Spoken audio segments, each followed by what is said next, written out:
Let me say something that might bother you. If your business only works when you're involved, you don't have a business. End the story. You have a highly stressful job. And most high performers don't realize this until it's way too late. But they hit a level of success and suddenly everything runs through them. Every decision depends on them, and growth starts to stall, or worse, they keep growing, but their life starts shrinking. Now, this isn't theory for me. I've been down that path myself, and I've made all the mistakes that you can make. Fortunately, I did discover the path that allowed me to go from working 80 plus hours a week to working 4 to 5 and living in another country while doing it. Now, I spent my career around scale, studying it, and high stakes decision making. I've been involved in 4 billion plus in represented transaction value. I've built a 300 million plus in lifetime real estate sales organization, and I spent over 4,500 hours coaching business owners one-on-one. And here's what I've learned. Scaling a business is not about doing more. It's about removing yourself as the bottleneck and taking a few key steps to set up your business for growth with less dependency on you. So let me show you how you actually do that. All right, tip number 1, cash is first, not complexity. Yeah, most people overcomplicate scaling. They think I need systems, branding, automation, all this stuff. No, what you need is cash flow first. I've seen businesses stall, not because they lacked the strategy, but because they avoided selling. Now, let's be honest. They were hiding from the thing that they don't like to do, right? Sell. And getting those rejections, getting those no's. Here's the thing, at the core of every business is the need to make, you guessed it, money. So especially with smaller businesses, they will dive into quote unquote projects, which are really this hope of hitting the easy button on the sales side of things. And they are doing this at the expense of the time required to effectively sell and generate revenue. Here's the thing, revenue solves a lot of problems. It funds hires, it buys back time, it creates options. So if you're not consistently generating cash, you don't have a scaling problem, you have a sales problem. So lead with that first. All right, tip number 2, build an offer that actually converts. Most offers don't fail because they're bad. They fail because you're just being unclear. People don't buy deliverables, they buy outcomes. So don't go say, I'll give you 10 coaching calls as an example, but I'll help you grow from 1 million in profits to 2 million and position your business to sell so you can retire. Now that's a real life conversation I had with someone this past week. It's a 69-year-old doctor, small practice that wants to retire in less than 5 years. Here's what I've learned from working with high performers. They don't need more information. There's plenty of information out there, right? What they want is certainty. So your offer should answer what problem do you solve, how quickly, and why they should trust you. If that's not clear, you're always going to struggle to scale. So here's a bonus tip. Run your offering by someone you trust. Ask for honest feedback. If you can't deliver it in 30 seconds and it doesn't pass the caveman test, even a caveman can understand it, then it's time to rework it. Then train everyone in your organization to use the same offering because consistency builds clarity, and after that, it builds momentum. All right, tip number 3, systems create freedom. Okay, now is the time to tackle systems, and this is where most founder businesses stall. Everything works, but only when you're involved. And that's not a business, right? That's a job with overhead. So how do you fix it? You need to start documenting everything.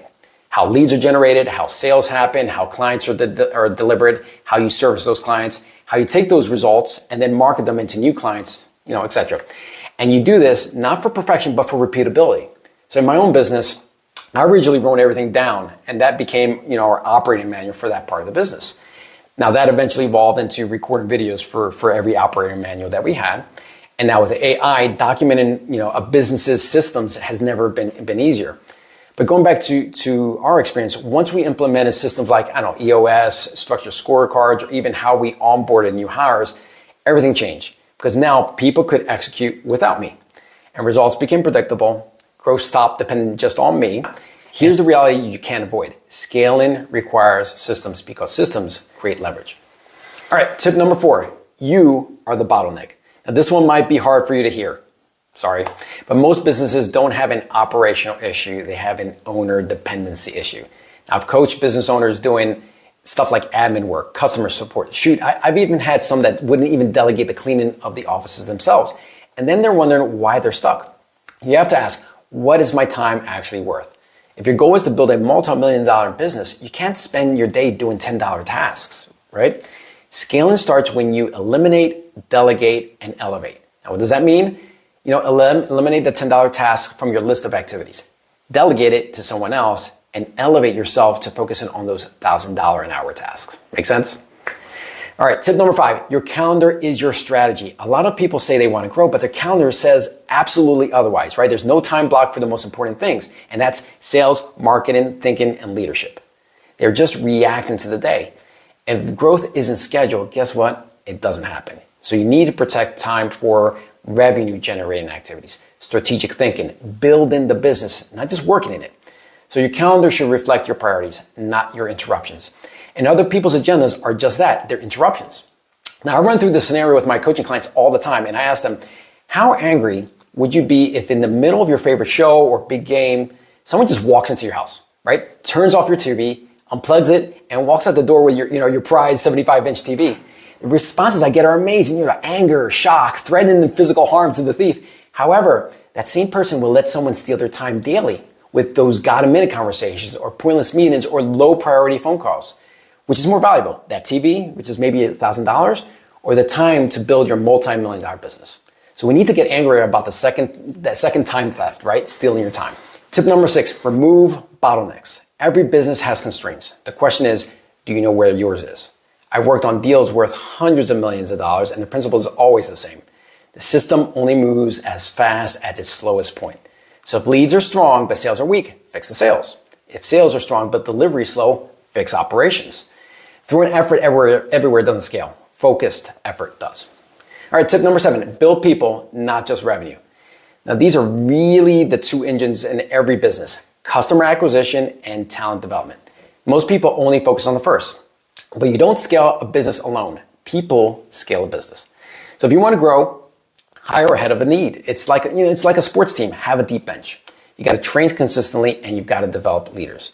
Because at some point, growth stops being about what you can do and becomes about what your team can do.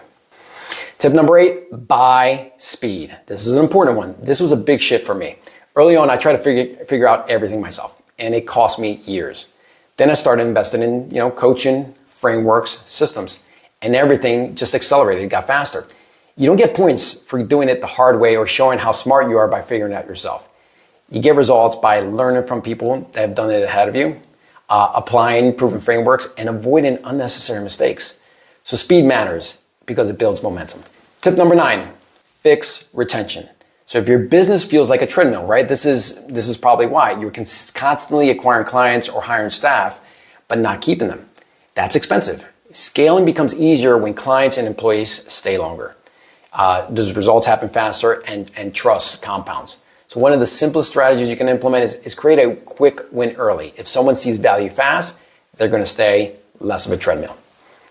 Tip number 10, your real role as a leader. At a certain point, your job is no longer to do the actual work. Your job is to focus on vision, people, and capital.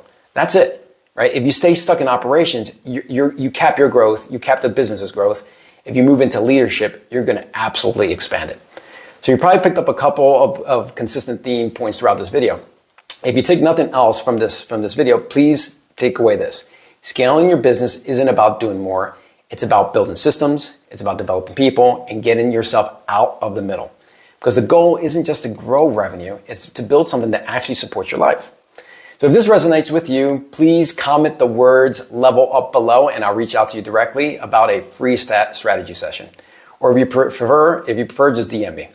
And if you want more content like this, please like this video, subscribe to the channel. I'll see you on the next video.